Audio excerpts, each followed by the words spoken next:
नमस्कार। हमारे बीच में उत्तर प्रदेश के पूर्व उप मुख्यमंत्री,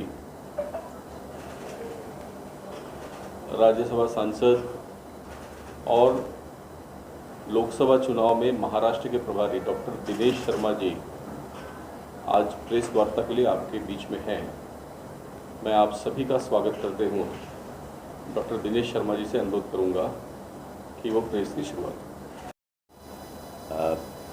मैं कई दिनों से महाराष्ट्र के प्रवास पर हूँ और अभी तक 25 लोकसभा क्षेत्रों में की बैठकों में रहना हुआ है और पूरे भारत का जो परिदृश्य है उसका एक विशाल स्वरूप मुझे महाराष्ट्र में देखने को मिला है। महायुति के प्रत्याशी केजे के घोषित हो चुके हैं अधिकांश जगहों पर और कुछ सीटें रह गई हैं जिसमें जल्दी ही हमारे प्रत्याशी घोषित होने हैं। हालांकि भारतीय जनता पार्टी एक कैडर बेस्ड पार्टी है और हम लोग चुनाव केवल सत्ता प्राप्ति के लिए नहीं लड़ते हैं, हमारा एक एजेंडा होता है। इसलिए हम घोषणा पत्र जारी नहीं करते, हम संकल्प पत्र जारी करते हैं। और पिछली लोकसभा के चुनाव में 19 में हमने संकल्प पत्र में श्री राम जन्मभूमि मंदिर का निर्माण के प्रति संकल्पित होना, ट्रिपल तलाक के बारे में, 370 के बारे में, CAA के बारे में इस बार भी हमने दिया है और जो संकल्प लिया था बीजेपी ने उसे पूरा किया है। और अब इतना कह सकते हैं कि 10 साल में जो संकल्प पूरे हुए हैं, आने वाले जो 5 वर्ष हैं उसमें और बड़े संकल्प पूरे होने हैं। पार्टी ने सभी वृद्धों को जो 70 से ऊपर हैं आयुष्मान कार्ड के अंतर्गत लिया है, फ्री में बिजली मिल सके लोगों को, इसके लिए एक नई प्लानिंग, एक नए नियोजन के साथ पार्टी ने संकल्प लिया है।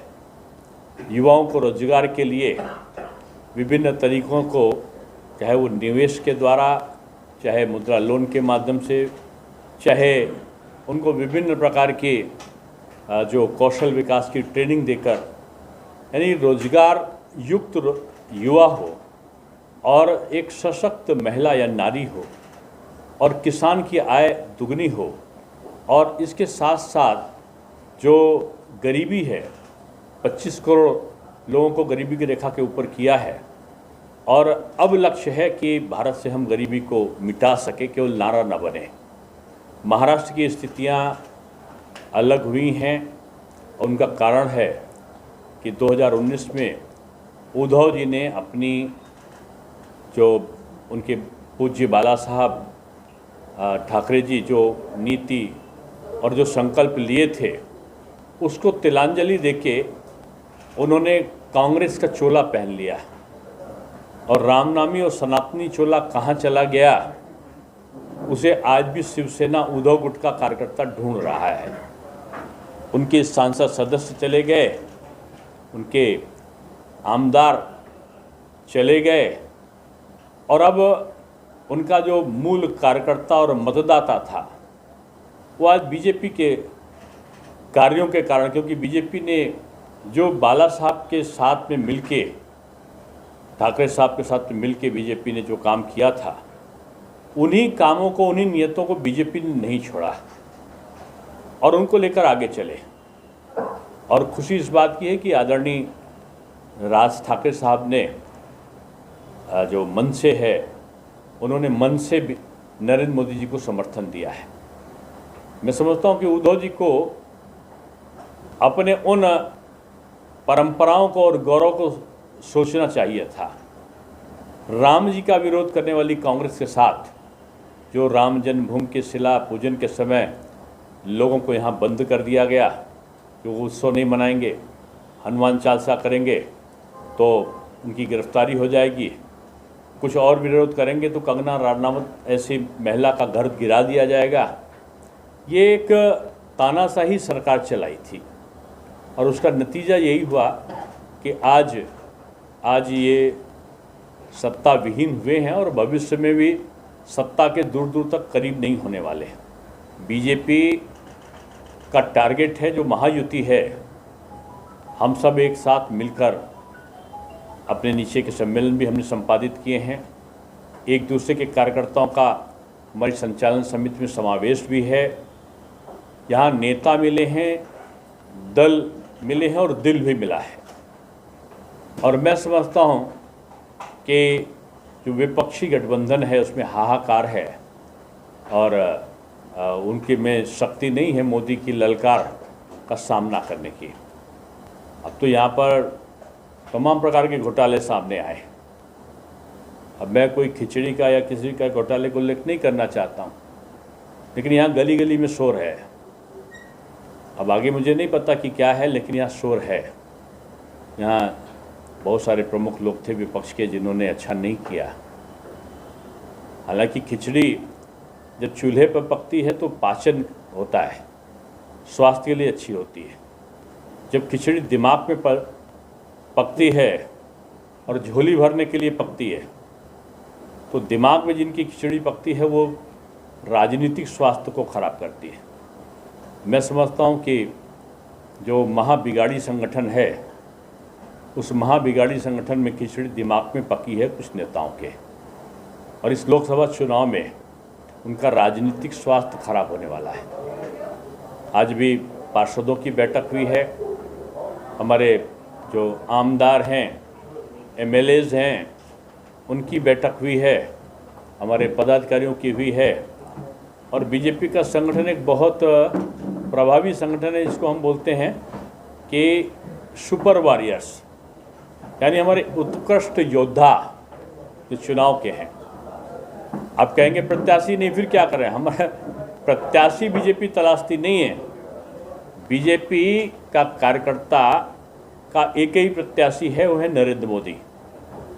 नरेंद्र मोदी जी को सहयोग करने वाले विजयी बने, इस लक्ष्य के साथ बीजेपी काम कर रही है। और मुझे कई सारे भ्रष्टाचार के आरोप किए थे, तो क्या बीजेपी रविंद्र वाइकर अगर कैंडिडेट है तो समर्थन करेगी? देखिए, अभी प्रत्याशी को घोषित होने दीजिए, पहले मुर्गी आ जाए फिर अंडे को हम बात करेंगे। नहीं सर, उनके ऊपर आप भविष्य की चर्चा क्यों? हम वर्तमान की चर्चा करने के लिए बैठे हैं। हम वर्तमान की चर्चा कर रहे हैं। जब भविष्य में कोई आएगा, कौन आएगा ये भी आप ना बता सकते ना मैं बता सकता हूँ। ये पार्लियामेंट्री बोर्ड बताएगा, और पार्लियामेंट्री बोर्ड हम थोड़ी हैं। आने दीजिए, प्रत्याशी तय होने दीजिए, फिर आपके प्रश्न का जवाब दिया जाएगा। उत्तर पश्चिम के मतदार संघ में कब उम्मीदवार तय होगा? समय तो बहुत जा रहा है। मैंने कहा ना, ये अंतिम चरण का वाला चुनाव है 20 मई को, जल्दी सी घोषणा हो जाएगी। हमारे लगभग सभी हो चुके हैं, 2-4 जगह बाकी है, वो भी हो जाएंगे। उत्तर भारतीयों का रुख अब तक कैसा रहा? आप कई जगहों पे दौरा किए, नागपुर और महाराष्ट्र वासियों का रुख भाजपा के पक्ष में है। भाजपा हमेशा से ये उत्तर भारतीय और मराठे में जो लोग बांटते हैं, जो महाराष्ट्र में लग रहा है वो वीर शिवा का मानने वाला है, तो इसलिए सभी बीजेपी के साथ हैं। उसमें गुजराती और उत्तर भारतीय और ये सब सभी शामिल हैं उसमें। मुंबई की और महाराष्ट्र की कई सीटें अभी भी, जिनका अभी तक नाम सामने नहीं आया, खास करके उत्तर पश्चिम जहां पर हैं, इस सीट से महायुति का उम्मीदवार कौन होगा? मैंने पहले भी आपको इसका उत्तर दिया है, और मेरा उत्तर फिर से वही दोहरा रहा हूँ कि हमारा प्रत्याशी सारे जो प्रथम, द्वितीय, तृतीय चरण के थे वो घोषित हो चुके हैं। अंतिम चरण के या 20 मई को जो होने वाला चरण है, प्रत्याशी जल्दी घोषित हो जाएंगे। कौन प्रत्याशी घोषित होगा, अगर ये प्रश्न आपका है, तो इसका उत्तर ये है जिसको पार्लियामेंट्री बोर्ड तय करेगा। ये पार्लियामेंट्री बोर्ड तय करता है, हम लोग प्रेस कॉन्फ्रेंस बैठ के कैसे तय करेंगे? चर्चा क्या चल रही है? अनुमान क्या लगाया जा रहा है? अनुमान हमने एक ही लगाया है, 48 सीटों पर विजय का। सर, यहाँ पे उत्तर पश्चिम में बीजेपी के 3 एमएलए है और शिंदे गुट का भी 1 एमएलए है, तो ये सीट बीजेपी के पाले में जाएगी या शिंदे? अब की देखिए ना, जब हमने कहा दिल मिले हैं, तो सीट की बात कहाँ आ गई? सीट शेयरिंग नहीं, हमारा दिल का शेयरिंग हुआ है, आइडियोलॉजी का शेयरिंग हुआ है। अब आइडियोलॉजी के शेयरिंग में कौन उनका है, कौन हमारा, ये पराया वाला चीज़ अब नहीं चलेगी। सब उनका है और सब मेरा है। सिंधेगढ़ की तरफ से हम 48 सीट लड़ रहे हैं, हम कोई 2-4 सीट थोड़ी लड़ रहे हैं। इस सीट को लेकर सिंधेगढ़ बीजेपी बड़ा भाई है और बड़ा भाई अपने छोटे भाइयों का ख्याल रखते हुए अपने मोदी परिवार का, जो मोदी जी की जनता है, उसका ख्याल रखेगी।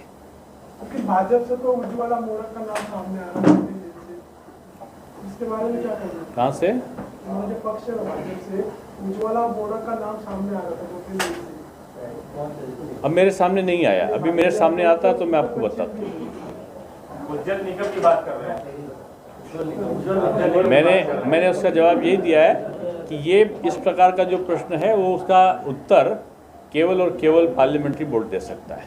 आदित्य ठाकरे ने आरोप लगाया कि बीजेपी के पास उम्मीदवार नहीं है, इसके लिए यहाँ पे अभी तक उम्मीदवार नहीं। अब शिवसेना उद्धव जी के पास तो एक ही उम्मीदवार है, वो है अपने पुत्र रत्न आदरणीय आदित्य जी। शरद पवार जी के पास केवल एक ही प्रत्याशी है, वो है सुप्रिया जी। सोनिया जी के पास केवल 2 ही हैं, प्रियंका जी और राहुल जी। अब तीसरे तो दामाद जी भी आ गए। उन्होंने जीजा जी ने कहा है कि मैं अमेठी से लड़ूंगा, अमेठी में टिकट मिलेगा तो वो चुनाव लड़ेंगे, टिकट नहीं मिलेगा तो घर में वो सास जी से और साले जी से लड़ेंगे। तो ये लड़ने वाले लोगों का कोई वो ग्रुप जो है वही महाबिगाड़ी गुट है, और जो महाबिगाड़ी गुट है उसका मुकाबला महायुति से है। महायुति मिलकर कर रही है और आप निश्चित मान के देखिए कि 48 सीटों में कई सीटों पर ये अपना पूर्व का आधार पूरी तरह खोते हुए दिखाई देंगे। एक सवाल, महाराष्ट्र में अभी कई सीटों पर सहमति नहीं बन पाई, क्या कहना है? मैंने पहले इस चीज़ को क्लियर कर दिया है बात में। देखिए, बीजेपी में और उनके मित्र पक्ष में सीट की शेयरिंग नहीं, दिल की शेयरिंग भी है, आइडियोलॉजी की शेयरिंग भी है। और हम विवाद में नहीं, हम संवाद के द्वारा अपने गठबंधन को हमने बनाया है। तो ये एक इमैटेरियल सा प्रश्न है। अब क्योंकि अभी तीसरे चौथे चरण, अभी पहले ही चरण कल होगा, तो अभी जो बाद के चरण की कुछ सीटें हैं जल्दी उनका घोषणा होगा। आज देखिए, आज भी हुआ है 1-2 सीटों का। यहाँ पे शिवसेना शिंदे गुट के में 10 लाख करीबन जो उत्तर भारतीय इतने गाँव चले जाएंगे, तो इस वोट की कैसी पूर्ति होगी? आपने कैसे मान लिया? बीजेपी का पूरा महाराष्ट्रियन हमारा मतदाता है और उत्तर भारतीय बड़ा समझदार है। अब उसका घर यही है, वो गांव में चिंता करेगा, लेकिन घर तो उसका महाराष्ट्र ही है।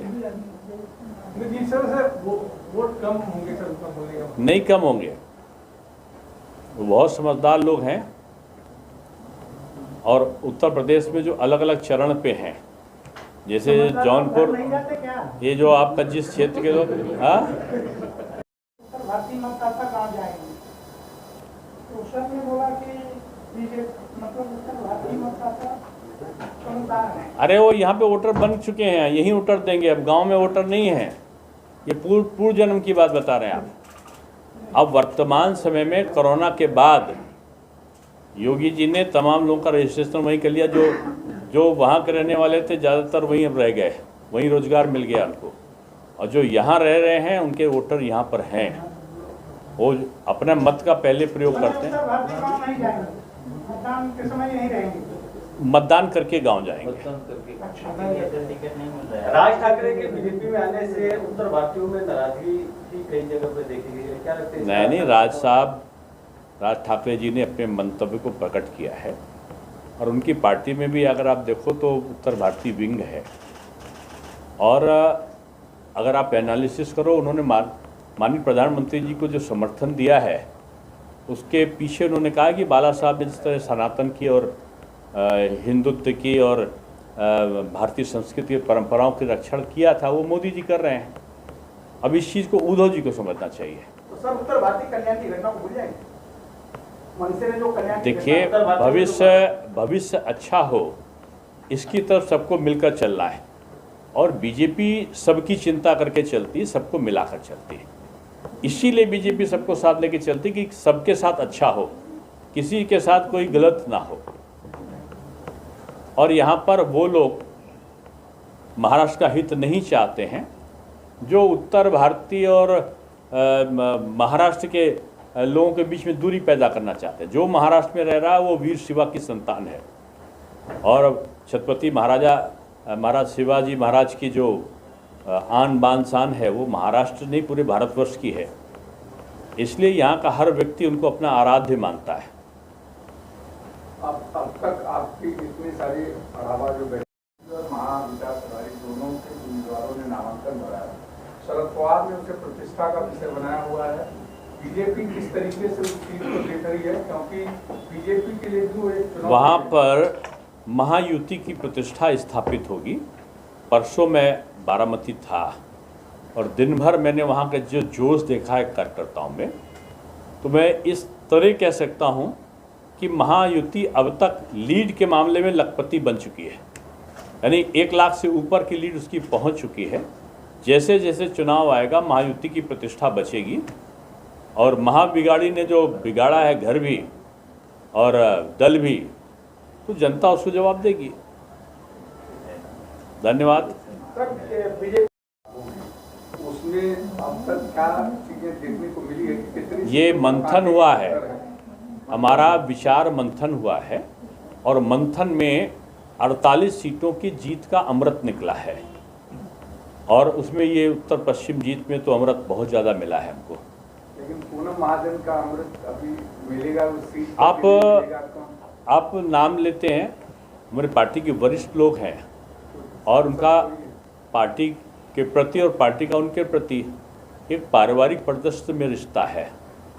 इसलिए बीजेपी में जैसे मैं उप मुख्यमंत्री था, 25 तारीख को मैं उप मुख्यमंत्री मार्च में नहीं रहा 2023 में। आप मेरा अगर उठा के ट्विटर और देखिए, 26 तारीख से मेरे दौरे लग गए और मैंने पूरे प्रदेश नहीं पूरे भारतवर्ष में भ्रमण किया, कार्यक्रम लगाया, पार्टी के लिए काम किया, मोदी जी के लिए काम किया। दायित्व का परिवर्तन एक सहज प्रक्रिया भाजपा में होती है, किसको इसमें हटाने की प्रक्रिया नहीं होती है। इसमें एक व्यक्ति को किसी से पहले हमको राज्यसभा का सांसद बना दिया गया, उसके बाद आज जो पूरे राष्ट्रीय हमको संयोजक बना दिया गया, जो विस्तारक योजना थी लोकसभा चुनाव लड़ाने की, अब एक नया दायित्व दे दिया गया कि मैं महाराष्ट्र का चुनाव लड़ाने का प्रभारी बनूंगा। तो बीजेपी दायित्व परिवर्तन करती है, किसी को पद से मुक्त नहीं करती। पहली